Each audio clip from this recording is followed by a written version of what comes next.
আচ্ছা, পরের ভিডিওটা আমরা দেখি।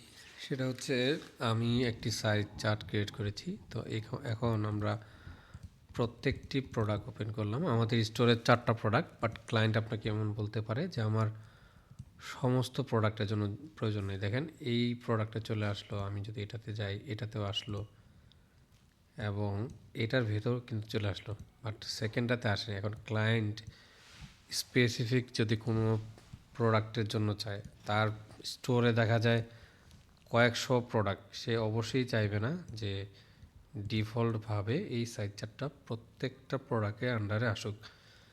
তো আমি যদি একটি স্পেসিফিক প্রোডাক্টের জন্য এই সাইজ চার্টটা অ্যাড করতে চাইতাম, তাহলে আমি কি করতাম? তো এটাই একটু অ্যাডভান্স প্রসেস। তো মোটেই অ্যাডভান্স প্রসেস না, বাট ক্লায়েন্ট আসলে এই ধরনের জিনিসগুলোই চাইবে। হ্যাঁ, তখন আপনাকে কিন্তু এগুলি ফিক্স করতে হবে। আমি কাস্টমাইজেশনে গেলাম এবং এগুলো প্রত্যেকটা কেটে দিই। আমরা ডিফল্টে যেটা নিয়েছিলাম প্রোডাক্টস, ডিফল্ট প্রোডাক্ট, এই হচ্ছে সাইজ চার্টটা।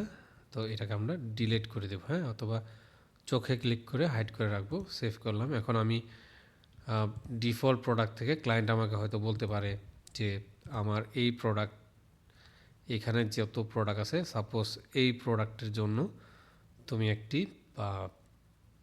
সাইজ চার্ট অ্যাড করে দাও। তো তখন আপনি এই প্রোডাক্টের ভেতরে আসবেন এবং আমরা দেখতে পাবো যে এটা ডিফল্ট প্রোডাক্ট আছে। হ্যাঁ, তো আমরা সিম্পলি এখান থেকে প্রোডাক্ট ক্রিয়েট এ টেমপ্লেট, একটি টেমপ্লেট ক্রিয়েট করব। তো আমি একটি অলরেডি ক্রিয়েট করে রেখেছি, ফর টু এন্ড প্রোডাক্ট নামে।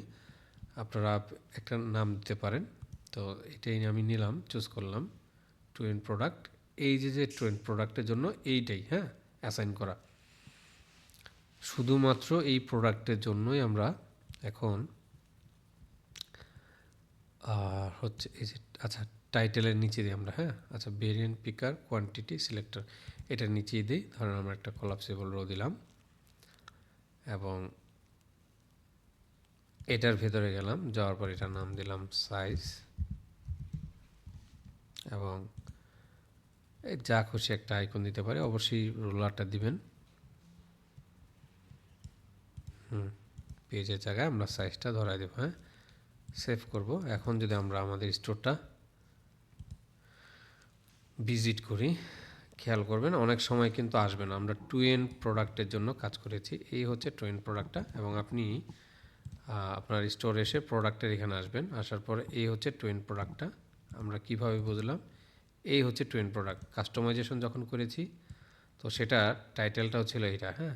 তো এটাকে আমাদের অবশ্যই কিন্তু অ্যাসাইন করতে হবে to end product. Already assign আছে, বাট আমি আপনাদেরকে মেক শিওর করার জন্য বলতেছি যে টেমপ্লেটটা ডিফল্ট না, হ্যাঁ, এটা এই যে টেমপ্লেটটা যেটার ভেতর আমরা কাজ করেছি। তো কাজ ডান আমাদের। এখন আমরা যদি প্রত্যেকটা প্রোডাক্ট ওপেন করি, সাইজ চার্টটা আমরা কিন্তু দেখতে পাচ্ছি এটাতে নাই, এটা হচ্ছে ডিফল্টটা।